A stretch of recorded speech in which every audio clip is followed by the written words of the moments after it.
या देवी सर्वभूतेषु मातृरूपेण संस्थिता नमस्तस्यै नमस्तस्यै नमस्तस्यै नमो नमः। जय माँ दुर्गा, जय माता दी। श्रीमद् देवी भागवत महापुराण पूर्वार्ध प्रथम स्कंद। जो सर्व चेतना स्वरूपा आदि शक्ति तथा ब्रह्म विद्या स्वरूपिणी भगवती जगदम्बा है, उनका हम ध्यान करते हैं। वे हमारी बुद्धि को प्रेरणा प्रदान करे। शौनक बोले, हे पुरुषों में श्रेष्ठ तथा भाग्यवान सूत जी, आप धन्य हैं, क्योंकि संसार में अत्यंत दुर्लभ पुराण संहिताओं को आपने भली भांति अध्ययन किया है। हे पुण्यात्मन, हे मानद, आपने कृष्ण द्वैपायन व्यास रचित 18 महापुराणों का सम्यक अध्ययन किया है, जो पंच लक्षणों से युक्त तथा गूढ़ रहस्यों से संवित है और जिनका अपने सत्यवती पुत्र व्यास जी से ज्ञान प्राप्त किया है। हमारे पुण्य से ही आप इस उत्तम मुनियों के निवास योग्य दिव्य पुण्यप्रद तथा कली के दोषों से रहित क्षेत्र में पधारे हुए हैं। हे सूत जी, मुनियों का ये समुदाय परम पुण्यदायिनी पुराण संहिता का श्रवण करना चाहता है, अतः आप समाहित चित होकर हम लोगों से उसका वर्णन कीजिए। हे सर्वज्ञ, आप तीनों तापक देहिक दैविक भौतिक से रहित होकर दीर्घ जीवी हो। हे महाभाग, ब्रह्म प्रतिपादक देवी भागवत महापुराण का वर्णन करें। हे सूत जी, जो मनुष्य श्रवणेन्द्रिय युक्त होते हुए भी केवल जीवा के स्वाद में ही लगे हैं और पुराणों की कथाएं नहीं सुनते, वे निश्चित ही अभागे हैं। जैसे षड्रस के स्वाद से जीवा को आह्लाद होता है, वैसे विद्वजनों के वचनों से कर्णेंद्रियों को आनंद प्राप्त होता है। जब कर्णहीन सर्प भी मधुर ध्वनि सुनकर मोहित हो जाते हैं, तब भला कर्ण युक्त मानव यदि कथा नहीं सुनते तो उन्हें बधिर क्यों न कहा जाए। अतः हे सौम्य, समाहित चित होकर कथा सुनने की इच्छा से सभी द्विजगण कलिकाल के भय से पीड़ित हो इस नैमिषारण्य में उपस्थित हैं। जिस किसी प्रकार से समय तो बीतता ही रहता है, किंतु मूर्खों का समय व्यर्थ दुर्वसनों में ही बीतता है और विद्वानों का समय शास्त्र चिंतन में जाता है। शास्त्र भी विचित्र प्रकार के तर्क वितर्क से युक्त हैं। पुराण 3 प्रकार के तथा शास्त्र विविध प्रकार के हैं, जो नानाविध वाद विवाद तथा छल प्रपंच से युक्त हैं और अहंकार तथा अमृष उत्पन्न करने वाले हैं।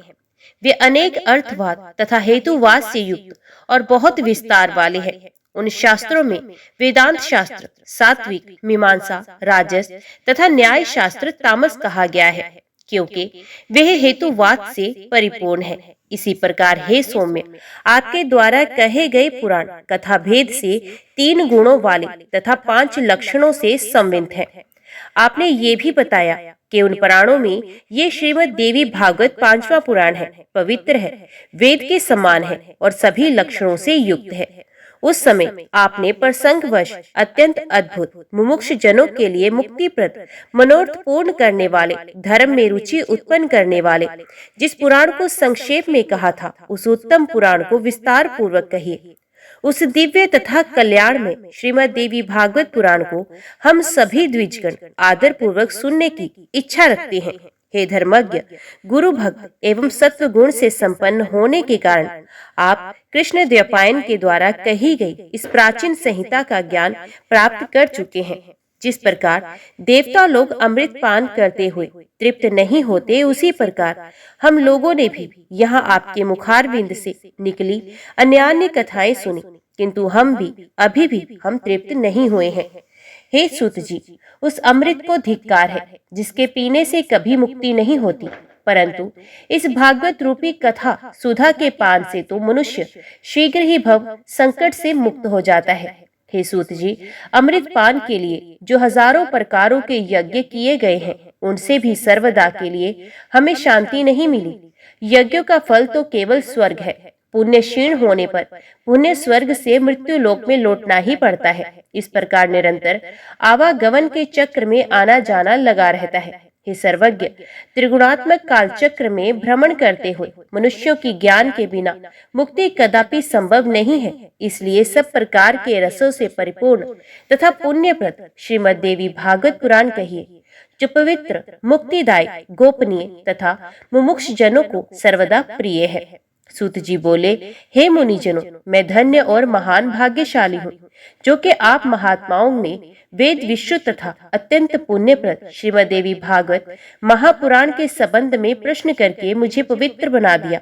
इसलिए मैं सभी वेदों के तात्पर्य से युक्त सभी शास्त्रों और आगमों के रहस्य रूप सर्वोत्तम श्रीमद्देवी भागवत महापुराण के आप लोगों से कहता हूँ, हे द्विजगण, ब्रह्मा विष्णु महेश से सेवित स्तुति प्रायण मुनिजनों के सतत ध्यान करने योग्य तथा योगियों को मुक्ति देने वाले भगवती के सुंदर एवं कोमल चरण कमलों में प्रणाम करके मैं अब उस उत्तम पुराण का भक्ति पूर्वक विस्तार से वर्णन करूंगा, जो सभी रसों से युक्त, शोभा संपन्न, सभी रसों का निधान एवं श्रीमद्देवी भागवत के नाम से प्रसिद्ध है।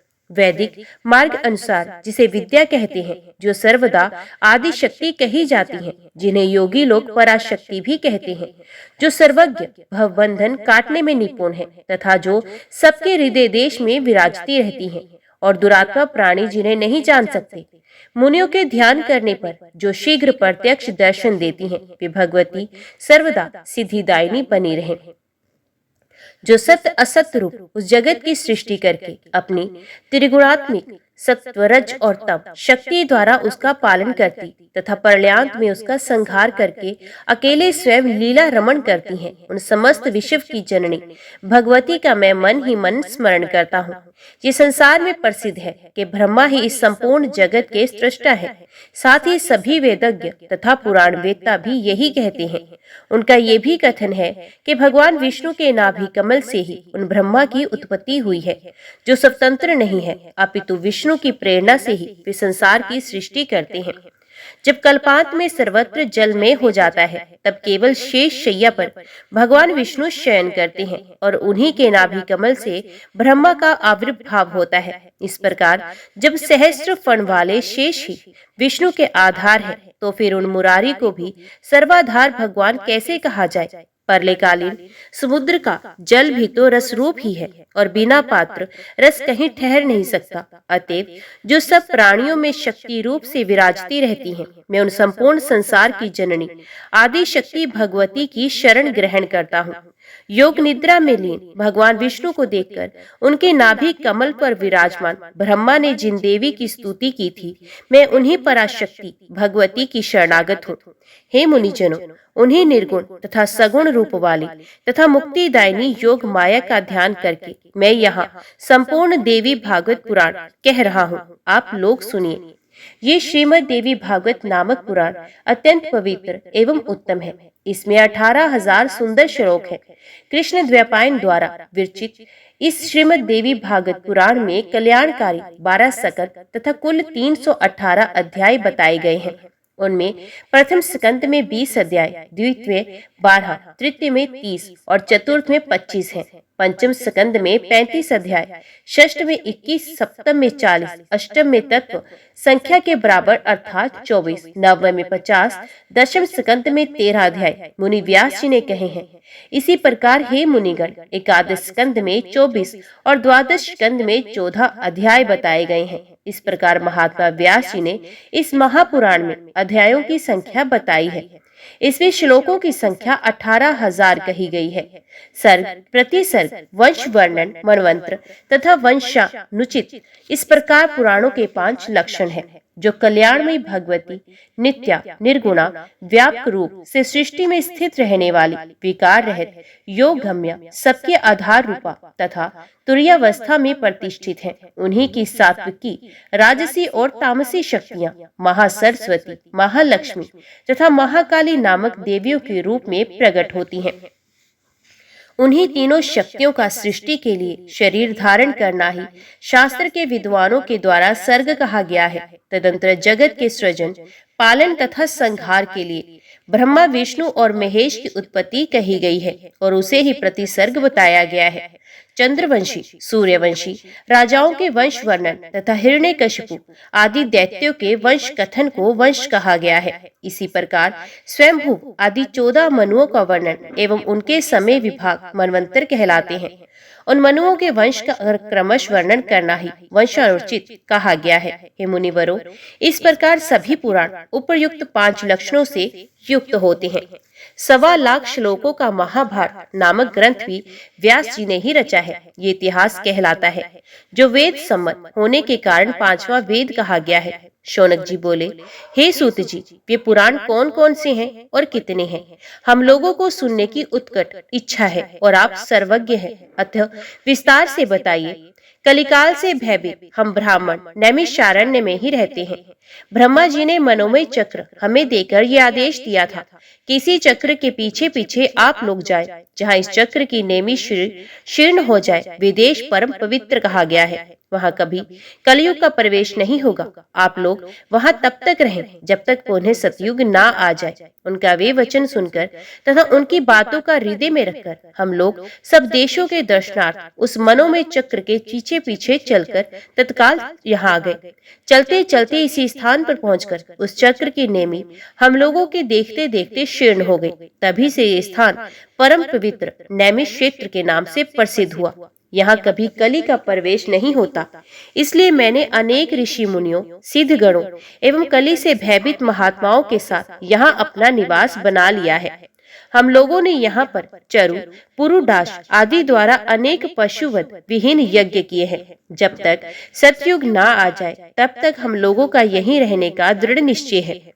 हे सूत जी, आप निश्चित रूप से हम लोगों के सौभाग्य से ही यहाँ आ पहुँचे हैं, इसलिए आप इस ब्रह्म सम्मित पावन पुराण की कथा कहिए। हे सूत जी, हम लोगों को सुनने की उत्कट इच्छा है और आप जैसे बुद्धिमान वक्ता भी प्राप्त है। हम लोग भी अपना सभी कार्य त्याग कर चित्त एकाग्र करके यहाँ स्थित हैं। अतः हे सूत जी, आप चिरंजीवी हो तथा तीनों प्रकार के तापों दैहिक, दैविक और भौतिक से मुक्त रहकर अब हम लोगों को परम पवित्र तथा कल्याणकारी श्रीमद् देवी भागवत पुराण सुनाइए, जिसमें धर्म, अर्थ और काम का विधिवत वर्णन किया गया है। महर्षि व्यास जी ने बताया, इसके द्वारा ज्ञान प्राप्त करके उन्हें उससे मुक्ति मिलती है।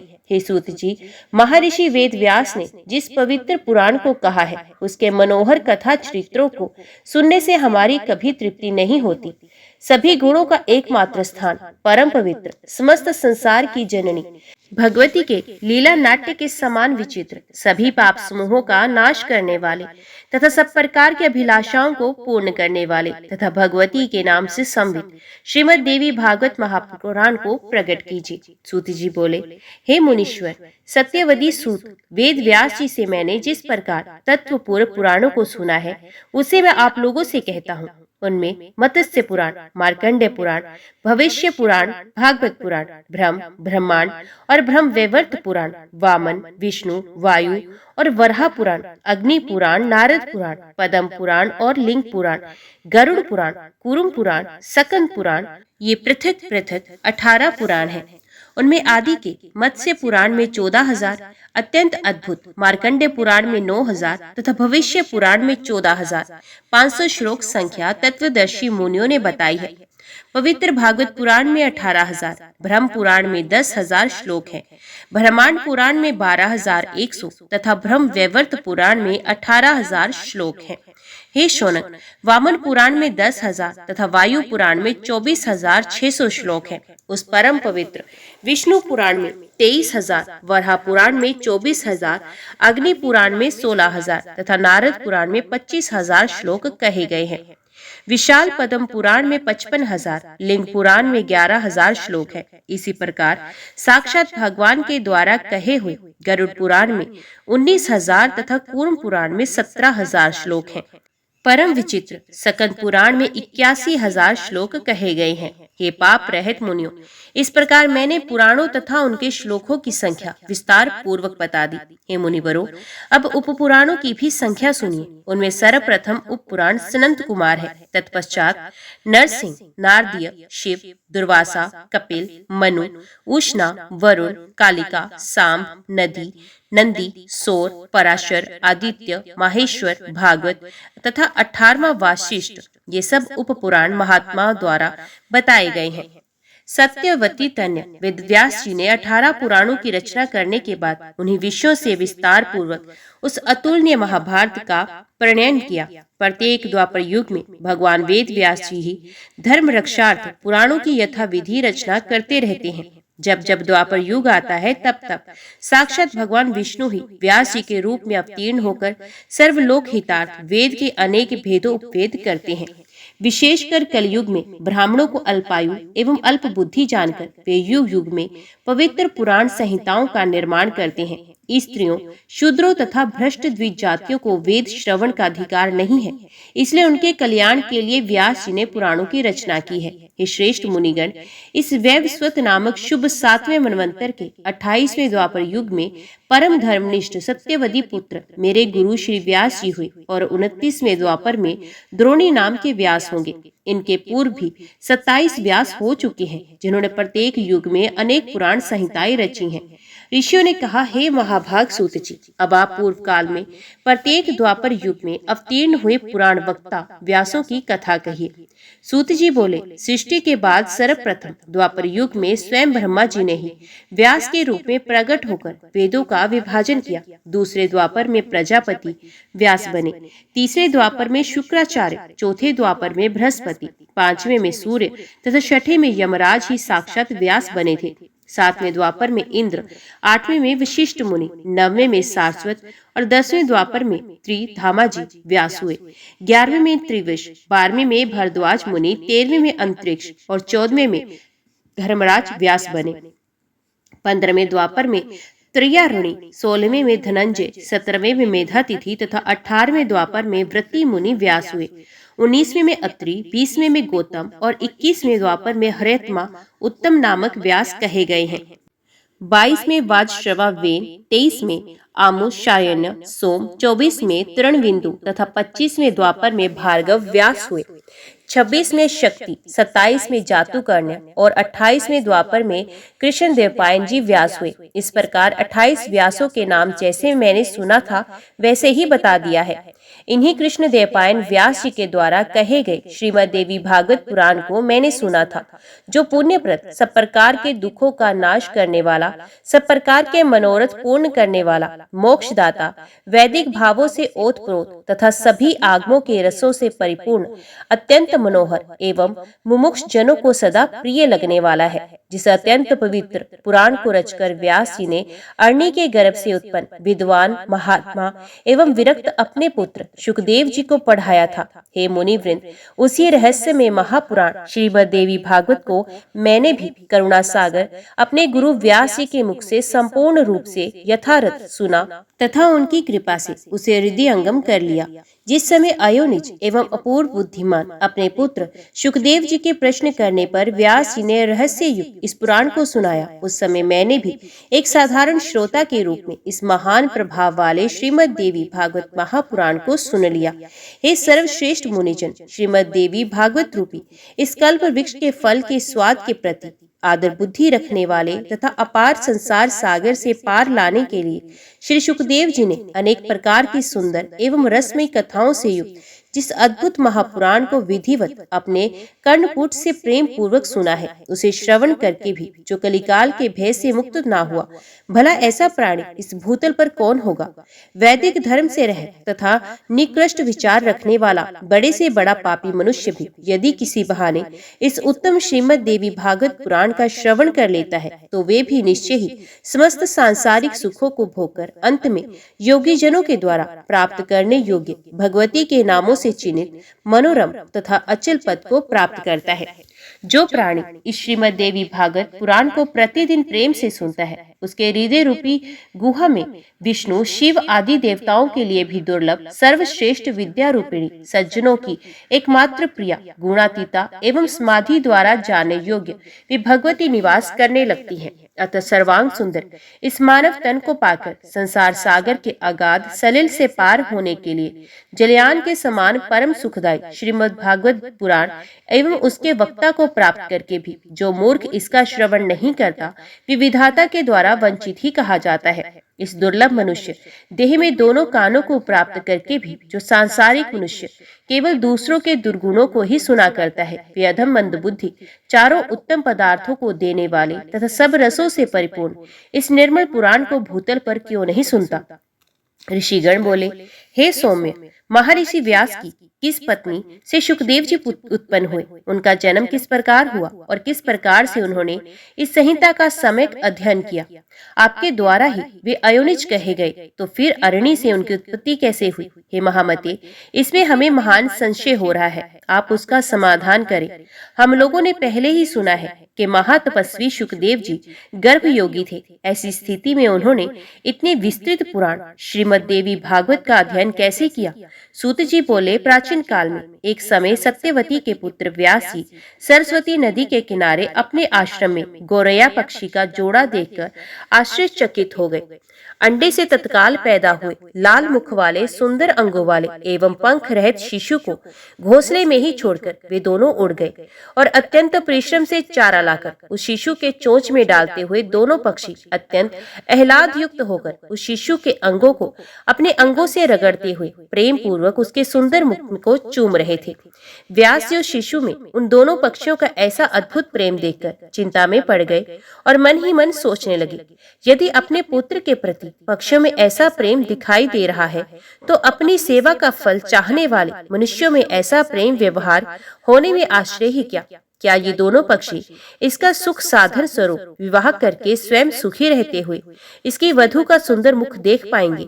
क्या इनकी वृद्धावस्था में ये धर्मनिष्ठ पुत्र पुण्य प्राप्ति के लिए इन दोनों की सेवा करेगा, धन आदि अर्जित करके क्या ये अपने माता पिता को संतुष्ट रखेगा और इनकी मृत्यु के उपरांत क्या इनकी विधि पूर्वक प्रेत कर्म करेगा, अथवा क्या गया तीर्थ जाकर ये बालक उनके श्राद्ध आदि कर्म करके उनका उद्धार करेगा तथा उनके परलोक साधन हेतु क्या ये विधि पूर्वक नीलोत्सर्ग नील वृषभ छोड़ने का क्रम करेगा। पुत्र के शरीर का आलिंगन और विशेष रूप से उसका लालन पालन इस संसार में सभी सुखों में उत्तम सुख कहा गया है। पुत्र रहित मनुष्य की ना तो सद्गति होती है और ना तो उसे स्वर्ग की ही प्राप्ति होती है। अतः परलोक साधन के लिए पुत्र से बढ़कर अन्य कोई उपाय नहीं। मनु आदि ऋषियों ने भी धर्मशास्त्रों में कहा है कि पुत्रवान मनुष्य स्वर्ग प्राप्त करता है और पुत्रहीन व्यक्ति को स्वर्ग प्राप्ति कभी भी नहीं होती है। इस बात में अनुमान की कोई आवश्यकता ही नहीं, अपितु ये प्रत्यक्ष रूप में भी देखा जाता है। साथ ही ये वेद स्मृति आदि का भी सनातन वचन है कि पुत्रवान मनुष्य पापों से मुक्त हो जाता है।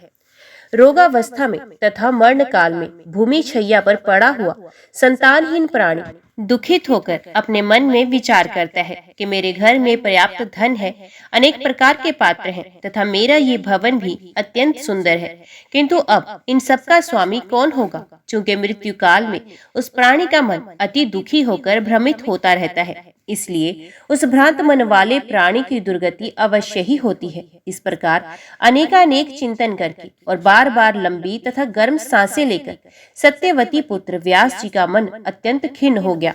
इसके बाद मन में बहुत सोच विचार करके अंततः दृढ़ निश्चय करके वे तप के लिए मेरु पर्वत पर चले गए। उन्होंने मन में विचार किया कि मैं विष्णु, रुद्र, इंद्र, ब्रह्मा, सूर्य, गणेश, कार्तिकेय, अग्नि एवं वरुण इन देवताओं में किस देवता की आराधना करूं जो वर प्रदान करने में उदार तथा अभीष्ट फलों को देने वाला हो। इस प्रकार व्यास जी विचार कर ही रहे थे कि उसी समय संयोगवश मुनि श्रेष्ठ नारद जी हाथों में वीणा धारण किए हुए वहां आ गए। उन्हें देखकर सत्यवती पुत्र व्यास जी अत्यंत प्रसन्न हुए और उन्होंने अर्घ्य तथा आसन प्रदान करके उन मुनि से कुशल क्षेम पूछा। कुशल प्रश्न सुन लेने के पश्चात मुनिवर नारद जी ने पूछा, हे द्वैपायन, आप किस कारण से चिंताग्रस्त हैं, मुझे बताएं। व्यास जी बोले, संतानहीन व्यक्ति की सद्गति नहीं होती और कभी भी उनके मन में सुख अनुभूति नहीं होती। इसी बात को लेकर मैं अत्यंत दुखित हूँ और बार बार यही सोचता रहता हूँ, मैं अभिलषित फल देने वाले किस देवता को अपनी तप साधना से प्रसन्न करूं। इस चिंता में पड़ा हुआ मैं अब इसके समाधान हेतु आपकी शरण में हूँ। हे महर्षि, आप सब कुछ जानने वाले हैं। हे कृपा सिंधु, आप मुझे शीघ्र ही बताएं कि मैं किस देवता की शरण में जाऊं जो प्रसन्न होकर मुझे पुत्र प्रदान करे। सूत जी बोले, व्यास जी के द्वारा इस प्रकार पूछे जाने पर वेदवेत्ता तथा महामना महर्षि नारद अत्यंत प्रेम पूर्वक कृष्ण द्वैपायन से कहने लगे। नारद जी बोले, हे पराशर तन्य, हे महाभाग, आपके द्वारा जो प्रश्न यहाँ मुझसे पूछा गया है वैसा ही प्रश्न पूर्व काल में मेरे पिता ब्रह्मा जी ने मधुसूदन भगवान विष्णु से किया था। मेरे पिता ब्रह्मा जी कौस्तुभ मणि की प्रभा से दीप्तिमान शंख चक्र गदा और पद्म धारण करने वाले, पीत वस्त्र धारण करने वाले, चार भुजाओं वाले, श्रीवत्स चिन्ह से विभूषित वक्ष स्थल वाले, सभी लोगों के कारण स्वरूप देवादिदेव जगत गुरु जगदीश्वर वासुदेव देवेश जगतपति श्रीनाथ विष्णु को ध्यान में अवस्थित होकर कठोर तप करते हुए देखकर अत्यंत विस्मय से पड़ गए और उन्होंने पूछा। ब्रह्मा जी बोले, हे देवादिदेव, हे जगन्नाथ, हे भूत भविष्य वर्तमान के स्वामी, आप किस लिए ये कठोर तपस्या कर रहे हैं? हे जनार्दन, आप किसके ध्यान में लीन हैं? हे देवेश, ये देखकर मैं परम विस्मय में पड़ा हुआ हूँ कि समस्त विश्व का स्वामी होते हुए भी आप ऐसा ध्यान कर रहे हैं। भला इससे बढ़कर अन्य कौन सी विचित्र बात होगी? आपके नाभि कमल से प्रादुर्भूत होकर मैं संपूर्ण लोकों के कर्ता के रूप में अधिष्ठित हूँ। हे लक्ष्मीपति, आपसे भी श्रेष्ठ कौन देवता है? उस देवता को मुझे बताइए। हे जगन्नाथ, मैं तो यही जानता हूँ कि आप ही आदि स्वरूप, सबके कारण निर्माता, पालनकर्ता, संहारक तथा सभी कार्यों को संपादित करने वाले हैं। हे महाराज, आपकी इच्छा से ही मैं इस जगत के रचना कार्य में प्रवृत्त होता हूँ और सदा आपके ही आदेश से शंकर जी प्रलय अवस्था में जगत का संहार करते हैं। हे ईश, आपकी आज्ञा से ही सूर्याकाश में नियमित रूप से भ्रमण करता है, शुभ तथा अशुभ हवा चलती है, अग्नि ताप धारण करती है और मेघ वृष्टि करता है। आप किस देवता का ध्यान कर रहे हैं? ये मेरी महती शंका है। मैं तो तीनों लोकों में आपसे बढ़कर अन्य किसी देवता को नहीं जानता। हे सुव्रत, मैं आपका भक्त हूँ, अतः कृपा करके अपनी तपस्या का रहस्य बताएं, क्योंकि ये सर्व विदित है कि महान लोग अपने भक्तों से कुछ भी छिपाते नहीं। ब्रह्मा जी का वचन सुनकर भगवान विष्णु उनसे बोले, हे ब्राह्मण, आपको अपने मन की बात बताता हूँ, आप उसे एकाग्रचित होकर सुने। यद्यपि सभी देव दानव और मानव यही जानते हैं कि आप जगत की रचना, मैं जगत का पालन और शिवजी जगत के संहार के परम कारण है, तथापि वेद तत्वज्ञ विद्वान ये तर्क ना करते हैं कि किसी शक्ति के द्वारा ही आप सृष्टि के करता है, मैं भरता हूँ और शंकर जी हरता है। जगत की रचना के लिए आप में राजसी शक्ति विद्यमान है, मुझ में सात्विक की शक्ति स्थित है तथा शिवजी में तामसी शक्ति बताई गई है। उस शक्ति के ना रहने पर आप ना तो सृष्टि रचना कर सकते हैं, ना मैं पालन कार्य करने में समर्थ हो सकता हूँ और ना ही शंकर संहार कर सकते हैं। हे विभो, हम सभी निरंतर उसी शक्ति के अधीन रहते हैं। हे सुव्रत, अप्रत्यक्ष तथा परोक्ष से संबंधित दृष्टांत भी आप सुनिए। इसमें कोई संशय नहीं कि मैं परतंत्र होकर शेष शैया पर शयन करता हूँ और उसी शक्ति के अधीन होकर समय पर काल का वशव्रती होकर मैं शयन से उठता हूँ।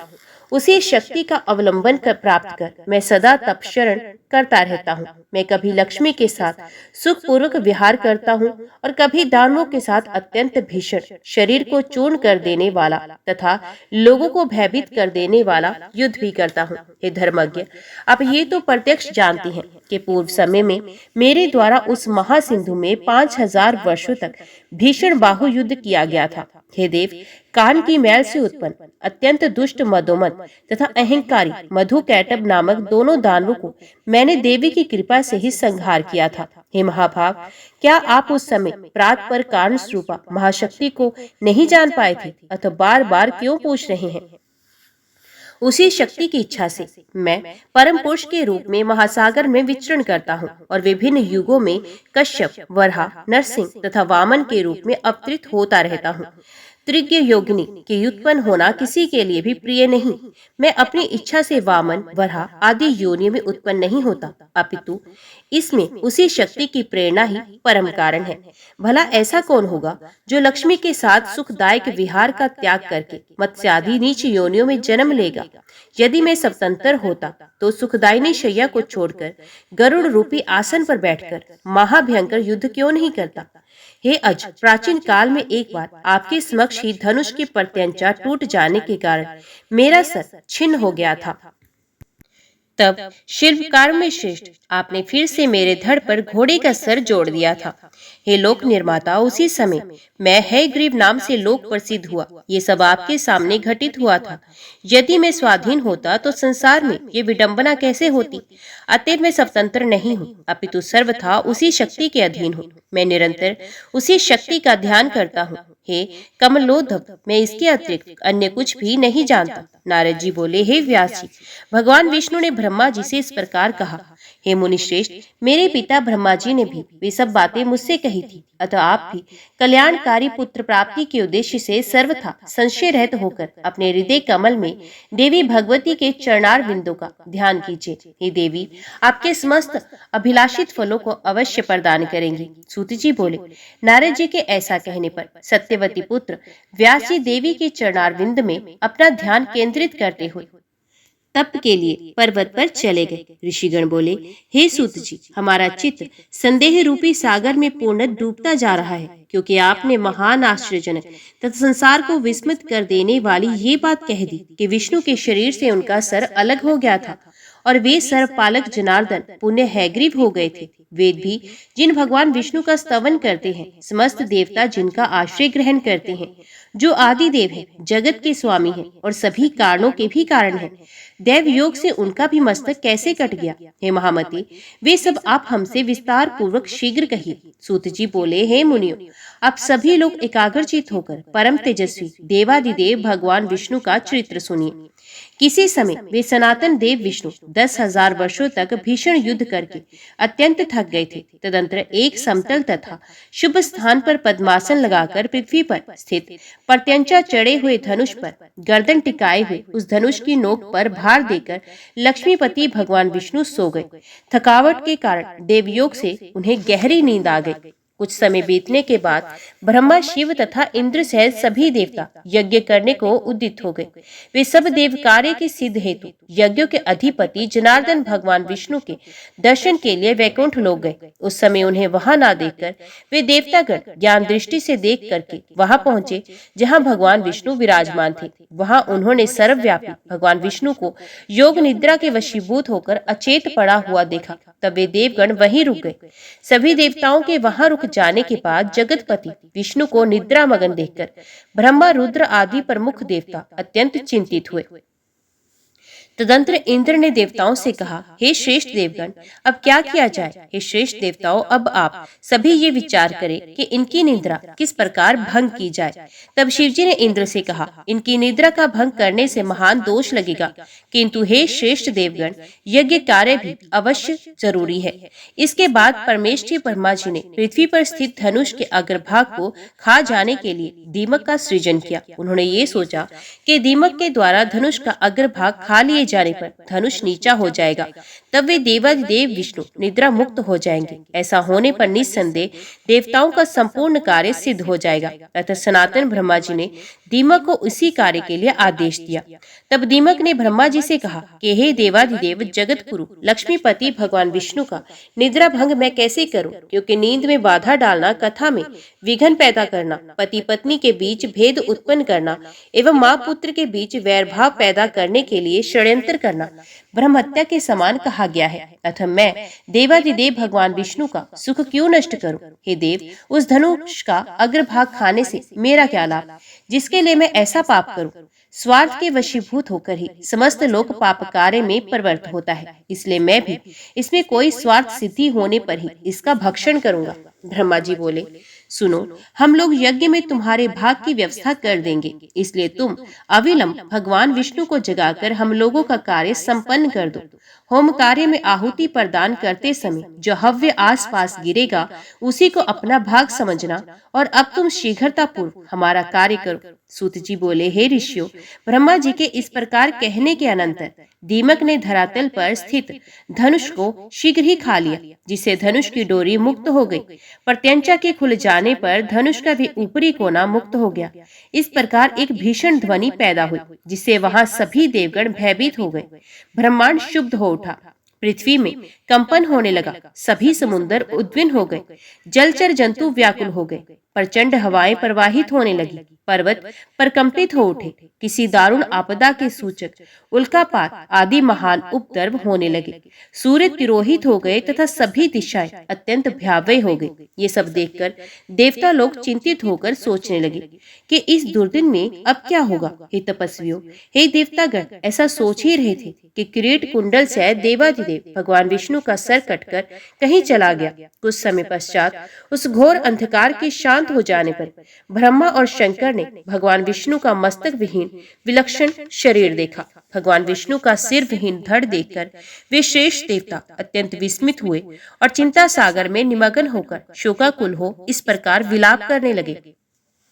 हे नाथ, हे प्रभु, ये कैसी विचित्र अलौकिक घटना हो गई। हे देवादिदेव, हे सनातन, हम सभी देवताओं के लिए तो ये बात विनाशकारी है। ये किस देवता की माया है जिसके द्वारा आपके सर का हरण कर लिया गया? आप तो सर्वदा अक्षेत्र, अभेद्य और अदाह्य हैं। हे विभो, इस प्रकार आपके चले जाने पर हम देवता तो मृत्यु को ही प्राप्त हो जाएंगे। हम लोगों के प्रति आपका कैसा स्नेह था। हम लोग स्वार्थ के कारण ही रुदन कर रहे हैं। संकट की ये स्थिति ना तो दैत्यों ने, न यक्षों ने, न राक्षसों ने ही पैदा की, अपितु हम देवताओं ने ही ये विघ्न उत्पन्न किया। तथापि हे रमापति, इसमें किसका दोष समझा जाए? हम सभी देवता पराश्रित हैं। हम इस समय क्या करें और कहाँ जाएं? हे देवेश, हम मूढ़ बुद्धि वाले देवताओं के लिए अब कहीं भी कोई शरण नहीं। ये कोई सात्विकी, राजसी अथवा तामसी माया भी नहीं जिसके द्वारा आप मायापति जगत गुरु का सर काटा गया है। तब शिव सहित समस्त देवताओं को करुण क्रंदन करते हुए देखकर वेद वेत्ताओं में श्रेष्ठ देवगुरु बृहस्पति ने उन्हें सांत्वना देते हुए कहा, हे महाभागो, अब इस प्रकार क्रंदन से क्या लाभ? इस समय तो विवेक का आश्रय लेकर कोई उपाय करना चाहिए। हे देवेंद्र, भाग्य एवं पुरुषार्थ दोनों ही समान श्रेणी के हैं, फिर भी उपाय करना ही चाहिए और वे देव योग से ही सफल होता है। इंद्र बोले, अनर्थकारी पुरुषार्थ को धिक्कार है। मैं तो देव को श्रेष्ठ मानता हूँ, क्योंकि हम देवताओं के देखते देखते विष्णु का सर कट गया। ब्रह्मा जी बोले, काल द्वारा जो भी शुभाशुभ कर्मों का फल निर्धारित है उसे अवश्य ही भोगना पड़ता है। भाग्य का अतिक्रमण कौन कर सकता है? प्रत्येक प्राणी काल क्रम के अनुसार सुख दुख भोगता ही है, इसमें कोई संदेह नहीं। जिस प्रकार पूर्व काल में काल की प्रेरणा से शंकर जी ने मेरा मस्तक काट दिया था, उसी प्रकार शाप के कारण शिव जी का लिंग कटकर गिर गया था, उसी प्रकार आज विष्णु का सर कटकर लवण सागर में जा गिरा है। देवयोग से ही इंद्र को भी सहस्त्र भगों की प्राप्ति हुई, उन्हें दुख भोगना पड़ा। वे स्वर्ग से च्युत हो गए और मानसरोवर के कमल में रहने लगे। इस संसार में जब इन महाभाग देवताओं को भी दुख का भोग करने के लिए विवश होना पड़ा, तो फिर दुख भोगने से भला कौन वंचित रह सकता है? अतएव आप लोग शोक का परित्याग कर दे और उन महामाया विद्या रूपी सनातनी ब्रह्म विद्या तथा जगत को धारण करने वाली देवी का ध्यान कीजिए, जिनके द्वारा ये चराचर संपूर्ण त्रिलोक व्याप्त है। वे त्रिगुणा, वे निर्गुणा पराप्रकृति हम लोगों का समस्त कार्य सिद्ध करेंगी। सूत जी बोले, हे मुनियों, देवताओं से इस प्रकार कहकर ब्रह्मा जी ने कार्य की सिद्धि की कामना से अपने सम्मुख सशरीर विद्यमान वेदों को आदेश दिया। ब्रह्मा जी बोले, आप लोग समस्त कार्यों को सिद्ध करने वाली प्राम्बा ब्रह्म विद्या सनातनी तथा निगूढ़ अंगों वाली महामाया का स्तवन कीजिए। उनका ये वचन सुनकर समस्त सुंदर अंगों वाले वेद जगत के आधार स्वरूपा तथा ज्ञान गम्य उन महामाया की स्तुति करने लगे। वेदों ने कहा, हे देवी, हे महामाय, हे विश्व रूपिणी, हे शिवे, हे त्रिगुणे, हे सर्वभूतेशी, हे शिव कामार्थ प्रदायिनी माता, आपको नमस्कार है।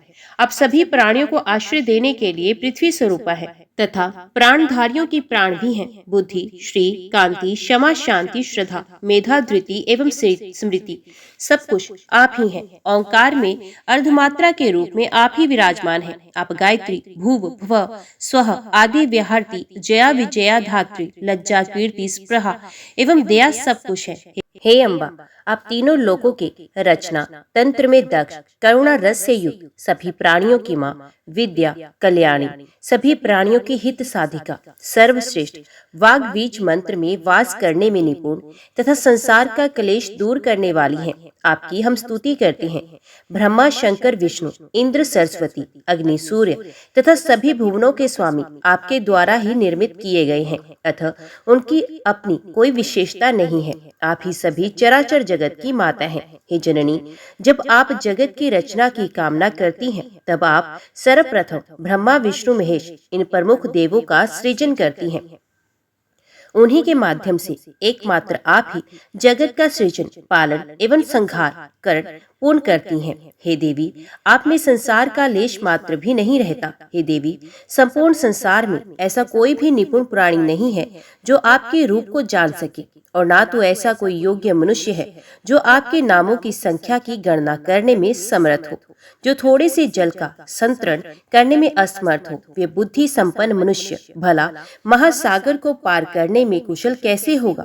हे भगवती, आपके अंतहीन वैभव को जान सकने में देवताओं में कोई भी समर्थ नहीं है। एकमात्र आप समस्त विश्व की माता हैं। आप अकेले ही इस संपूर्ण मिथ्या जगत की रचना कैसे करती हैं। हे देवी, एकमात्र वेद वाक्य ही आपके इस सृष्टि कार्य की प्रमाणिकता सिद्ध करते हैं। हे भगवती, समग्र जगत की परम कारण स्वरूपा होती हुई भी आप इच्छा रहित हैं। अहो, आपका अद्भुत चरित्र हमारे मन को विस्मित कर देता है।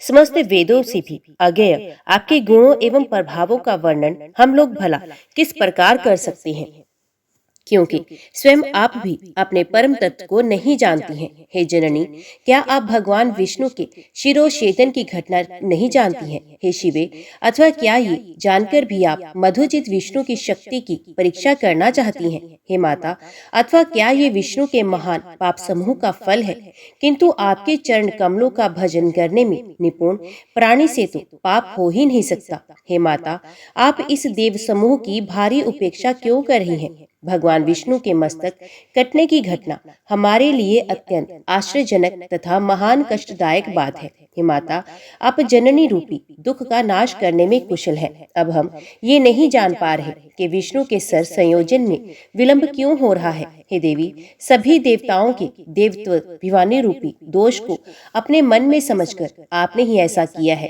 अथवा देवजन्य दुष्कृत को विष्णु में स्थापित किया है, अथवा विष्णु को संग्राम विजय करने का अहंकार हो गया था, जिसे अति शीघ्र दूर करने के लिए आपने ही ये लीला रची है। हे माता, हम आपके मनोभावों को समझने में पूर्णता असमर्थ हैं। हे भगवती, अथवा युद्ध में पराभूत किए गए दैत्यों ने किसी मनोहर तीर्थ में घोर तपस्या करके आपसे वरदान प्राप्त किया है, जो विष्णु के सिर कटने का कारण बना।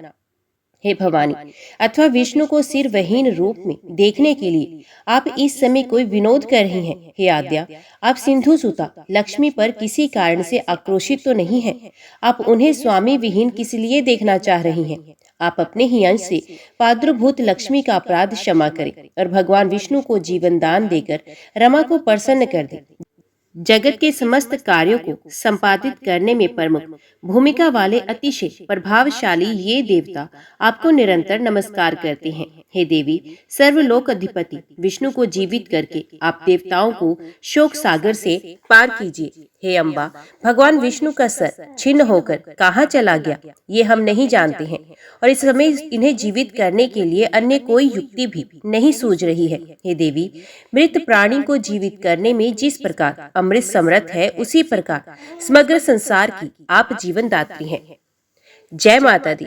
आज की वीडियो में इतना ही। उम्मीद करती हूँ वीडियो आपको पसंद आई होगी। वीडियो पसंद आई हो तो वीडियो को लाइक और चैनल को सब्सक्राइब जरूर कीजिएगा। जय माता दी लिखकर कमेंट बॉक्स में अपनी हाजिरी और अपने सुझाव देना ना भूलिएगा। तो मिलते हैं अगली कथा अगले अध्याय के साथ। तब तक के लिए देखते व सुनते रहिए। जय मां कंजक, जय माता दी।